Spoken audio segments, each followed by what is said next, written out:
長崎空港から車で約2時間。島原半島の東側に雲仙岳災害記念館があります。愛称はガマダスドーム。ガマダスとは島原の方言で頑張るという意味です。この記念館は1990年から発生した雲仙岳の噴火災害を後世に伝えるため2002年にオープンしました。2018年にはリニューアルもされています。ガマダスドームの立っている場所はもともとは海でした。そこを復興事業の一環として土石流で発生した土砂で埋め立てて様々な施設が建設されたのです。入り口はこっちか。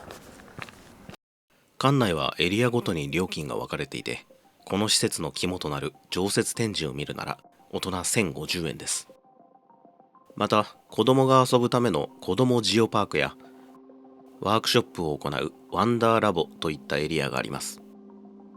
他に軽食が食べられるジオカフェもあり、観光施設としての側面も併せ持っています。まずは常設展示を見に行きましょう。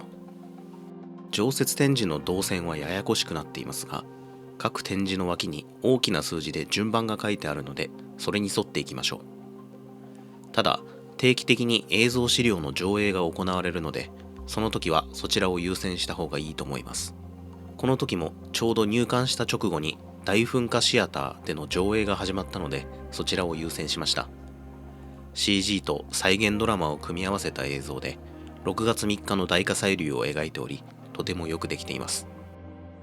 シアターを抜けると、火砕流で焼き尽くされた上木場地区を再現したジオラマが展示されています。再現といっても、展示物は実際に火砕流に焼かれた本物です。こちらは報道各社が使っていたカメラ機材の残骸です。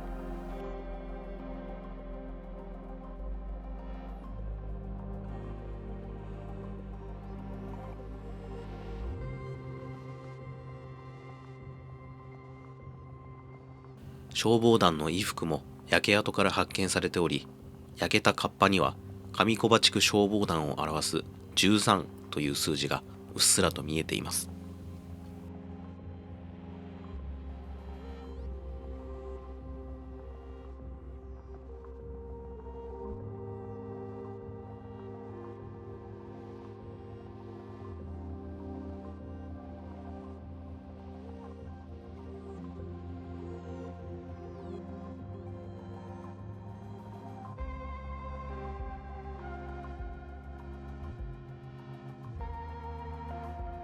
隣には陸上自衛隊から貸し出されているジープが展示されています。警戒区域に立ち入れない避難住民に代わって、自衛隊が現地の映像を撮影して住民たちに状況を教えてくれていました。その当時に撮影された映像を座席のヘッドギアで見ることができます。没入感があるかと思ったのですが、どちらかというと映画館で後方のシートに座って映画を見ているような感じでした。ちなみに同じ映像が後ろの席のモニターで流れているので、座席に座らなくても映像を見ることができます。常設展示の入り口前にはジオラマとプロジェクションマッピングを用いた平成噴火ジオラママッピングがあります。時系列で噴火の様子を視覚的に見ることができます。常設展示で最も目立っているのは、数分おきに轟音を響かせている火砕流の道です。時速100キロを超える火砕流のスピード感が分かりやすく、床面のガラスの下には火砕流で焼き尽くされた木々の様子が再現されています。展示内容は平成の大噴火だけでなく、江戸時代に起こった島原大変肥後迷惑と呼ばれる一連の噴火災害にも触れています。その様子を立体紙芝居で再現したのが島原大変劇場です。セリフはすべて島原の方言で読まれていますが、2018年のリニューアルでステージ両脇のモニターが設置され、標準語の字幕が表示されるようになったそうです。他にもここでは説明しきれない火山科学の展示や貴重な火山資料が展示されています。常設展示エリアの外にも平成の大噴火の象徴的な展示物が置かれています。1991年6月3日の大火砕流に巻き込まれた日本テレビのカメラです。カメラマンの方は火砕流の犠牲となり、残されたこのカメラが14年後の2005年に発見され、中のテープも復元されました。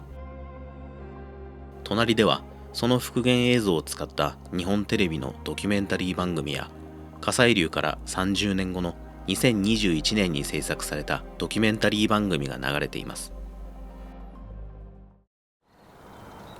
ガマダスドームの展望デッキからの眺めです。正面に見えてる頂上まではっきり見えてる山が眉山ですね。手前側に島原大変の時の崩落の跡がよくわかります。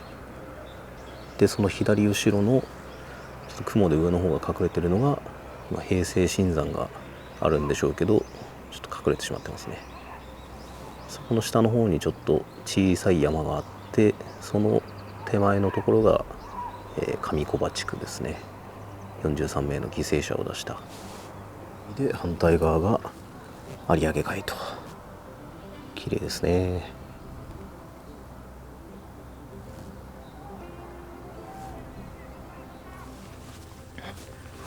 これが災害の時に活躍した自衛隊の機材ですね。看板を朽ち果ててて、ほとんど情報が分かりません。そういえば雲仙普賢岳のニュース映像の中にヘリコプターが墜落する映像があったんですけど、しかも乗ってる中からの映像で、あの時は怪我人もなかったと思うんですけど、そのヘリを持ってきたわけじゃないよな。でこっちの装甲車みたいなやつはなんだ。こいつに関する説明が特にないな。こういう重車両を使って災害の捜索とか使ったんでしょうね。金貝市長の手記の中で、こういう装甲車両みたいなのを使って火砕流の中に救助に向かおうとする記述があったんですけど、結果的に外の熱に耐えられないということが判明しまして、その作戦を使えなかったんですよね。だからいかなこういう軍事用の頑丈な車両であっても火砕流の恐怖には抗えないと。なんていうヘリなんだろうな。あんまり現代の兵器には詳しくないんで、こういうツインローターのやつはチヌークしか知らない。しかもチヌークがどんな形だったかもあんまり覚えてない。そしてその自衛隊車両の後ろにあるのが慰霊碑と。ちょっと手を合わせていきましょうか。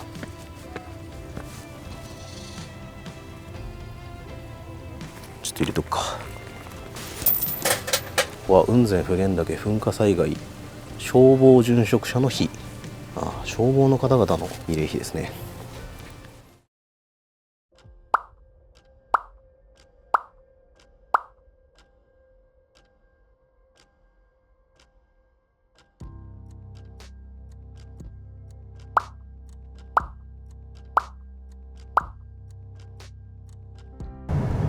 ここだな、到達地点。あ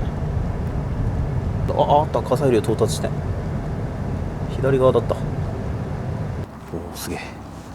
右手に見えてるかなり近い山が眉山ですね。そして左に見えてるのが平成新山と。あった、ここだ。出ました。火砕流最長到達点。見えます？奥の平成新山。あそこから火砕流が繰り返し崩れ落ちて、一番遠くに到達したのがこの場所と。火砕流最長到達点で、土石流は水と混じって海まで行ったらしいですからね。土石流は主に川に沿って流れてったんで、水無川が多分そっちの下の方にあると思うんで、そこに沿って土石流が流れてって最終的に海まで到達したと。画像は土石流発生前の水無川流域の様子です。左側の雲仙岳から海に向かって水無川が流れています。続いて土石流発生後の様子です。土石流が水無川からあふれて平野部を走り、海に向かって流れている様子がわかります。実際はこの後さらに状況が悪化していき、土石流の規模が拡大していくのですが、その土石流を制御するために作られたのが水無川の特徴ともいえるこの巨大な導流堤です。導流堤は文字通り流れを特定の方向に誘導するためのものです。火山関連で流れを導くものといえば、以前動画でご紹介した有珠山の泥流を導く流路溝や他に伊豆大島の溶岩を導く溶岩導流堤などがあります。こちらは資料館に展示してある導流堤と砂防ダムの役割を解説した模型です。流れ下る土石流をビー玉で再現しており、砂防ダムと導流堤の組み合わせにより家の模型にビー玉が当たらなくなる様子がわかります。導流堤と元々の水無川の間には安中三角地帯と呼ばれる地区があります。水無川の形状によって土石流の被害が特に大きかったこの地区では、およそ7割の住宅が全半壊の被害を受けました。その後、導流堤が作られたとはいえ、この地区は潜在的な土石流被害の危険にさらされ続けていたため、住民たちの発案から行政が動き、やがて地区そのものがかさ上げされることになりました。1995年から5年をかけて526万立方メートルもの土砂が運び込まれ、かさ上げ事業は完了。安中三角地帯は平均して6メートルも高くなったのでした。では、安中三角地帯を襲った土石流がどれほどのものだったのか、その被害の一端が垣間見れる場所へ行ってみましょう。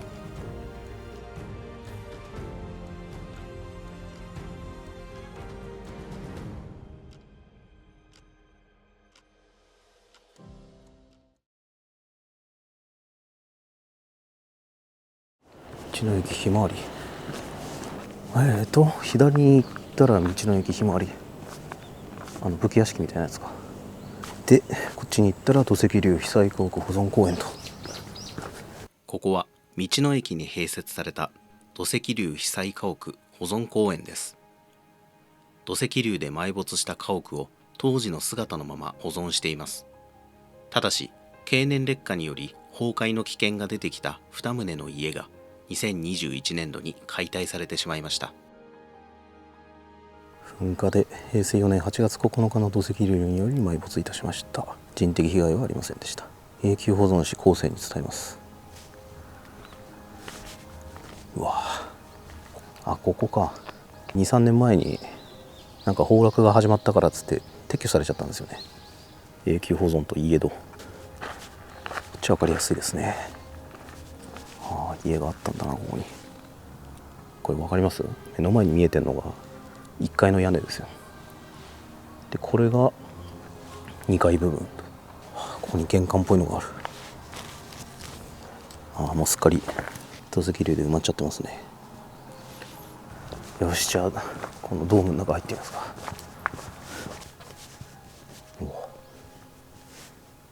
頑丈なテントの中には2棟の家が保存されていますが、このうち大きい方の建物は約45メートル離れた現在の道の駅の敷地内に建っていたものを移設したものになります。これ見えます？なんか金色にチカチカ光ってるの全部小銭ですよ。屋根の上とかにも